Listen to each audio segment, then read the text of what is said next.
అంబేద్కర్ ఆలోచనలకు P4 విధానంతో CM Chandrababu కార్యాచరణ. ఎంపీ కేశినేని శివనాథ్. జయప్రద ఫౌండేషన్ ఆధ్వర్యంలో ఉచిత కంటి వైద్య శిబిరం. ఎన్టీఆర్ జిల్లా జగ్గైపేట నియోజకవర్గం శిబిరాన్ని ప్రారంభించిన జిల్లా పార్టీ అధ్యక్షులు నెట్టెం రఘురాం, మంత్రి సత్యకుమార్, ఎంపీ కేశినేని శివనాథ్, ఎమ్మెల్యే శ్రీరామ్ రాజగోపాల్.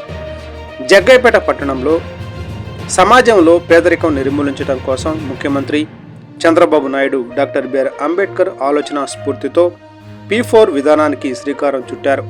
సమాజంలో పేదరికం నిర్మూలించడం కోసం రాష్ట్ర ప్రభుత్వం ఒక ఫౌండేషన్గా పనిచేస్తుంది. దేశంలో ఇలాంటి వినూత్న ఆలోచనలు కార్యాచరణలో పెట్టి 2-3 ముఖ్యమంత్రుల్లో సీఎం చంద్రబాబు నాయుడు ఒకరు అని విజయవాడ ఎంపీ కేశినేని శివనాథ్ చిన్ని అన్నారు. జగ్గైపేట పట్టణం పీవీఆర్ గార్డెన్స్లో Jayaprada foundation chairman, Telugu Desam party political secretary Thondapu Dasharath Janardhan ఆధ్వర్యంలో ఉచిత కంటి వైద్య శిబిరం నిర్వహించారు.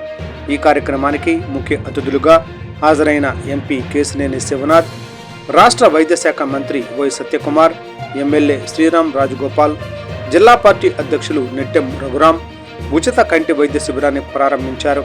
ముందుగా భరతమాత చిత్రపటానికి పూలమాలలు వేసి అంజలి ఘటించారు. అనంతరం జయప్రద ఫౌండేషన్ లోగోను ఆవిష్కరించారు.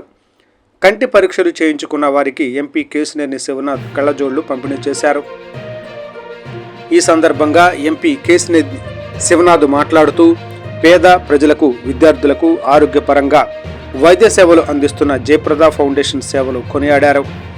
ఎన్టీఆర్ జిల్లా వ్యాప్తంగా ఫౌండేషన్ సేవలు విస్తరించాలని టీడీ జనార్దన్కు సూచించారు.